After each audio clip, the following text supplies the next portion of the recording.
In this video, I want to continue with order management within WP e-commerce and look at the emails that get sent in particular. But first, I do want to draw attention to one thing here. There's a status here called incomplete sale. Now, this can be a bit tricky because what it does is if the customer is someone who's logged in before, in other words, they're in the system as a customer, and they come back, they're maybe going to do another purchase.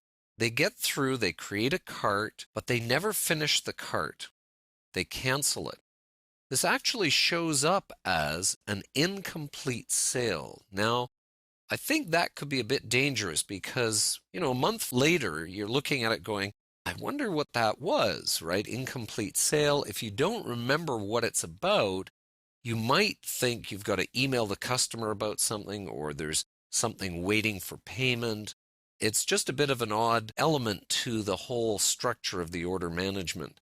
In a way, it's handy because you can see that somebody was thinking of making a purchase, but they never carried through with it. But on the other hand, you don't want that sitting in your order system, I wouldn't think. Maybe as a separate statistic, that could be useful. But anyway, I find that a little bit tricky, so you have to watch that.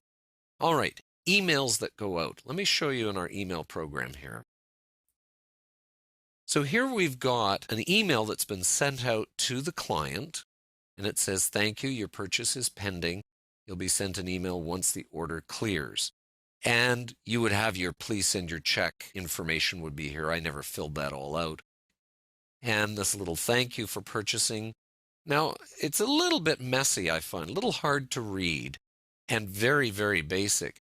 One of the places you can change some of the information in this is if we go back over to WordPress here, you go to your store settings and you go through here to some place called admin. Okay. Now you wouldn't normally think of this, but if you scroll down, there are some custom messages here. So this is the purchase receipt message, and you can change that here. Get a bit of wording. But it doesn't really help you format it that much. Like you can't control some of the ways it comes out. If I go back over to here, you can't really control the way these line up or anything like that. You can't give spacing here, nothing like that. So it's a little bit too basic for me. I'd like to have a bit more control over it, because that's a very important element in this process. What the person receives as their email, is it clear? Is it easy to read? Does it have enough information on it?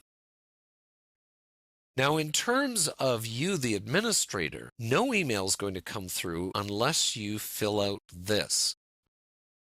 It's called the purchase log email entry here. I'm just going to put this in. If I fill that in, the reply address, what's my name, dish belief, terms and conditions totally separate from that. So what this means is it's now going to send me, when I update my changes here, it's going to now send me automatically a copy of that email that it sent, not the exact email, but a notification to me that an order has come in. And this may not be immediately obvious. It's not under general. So when you're first setting up the store, it's not like you put in an email address here. And it doesn't automatically take, say, the admin email from WordPress. It doesn't automatically take that and use it. You have to actually fill it out here, and it doesn't sort of mention that to you or remind you of it. So if you're not getting emails when you first get a purchase, that's what's happened here. You didn't fill out this. So let's take a look at that email. Here it is over here, purchase report, they call it.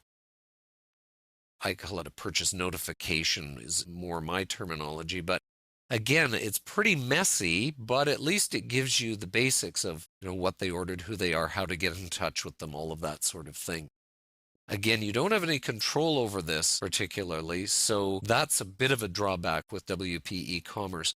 There is a plugin for this. If I go over to their getshop.org site, there is one called WPEC Style Email, but it's not exactly for the faint of heart because it's not WYSIWYG. All it really is a system for you creating a template file that you then put in your WordPress theme, and it explains how to name that file and an example of what you can put in it and some of the options you've got. But again, you'd need to do all that styling in HTML with CSS.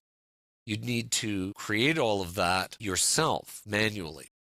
But it is possible to do that and do it with a plugin. This is a free plugin, by the way. So it at least gives you a little bit of control over what goes out to your clients in their emails.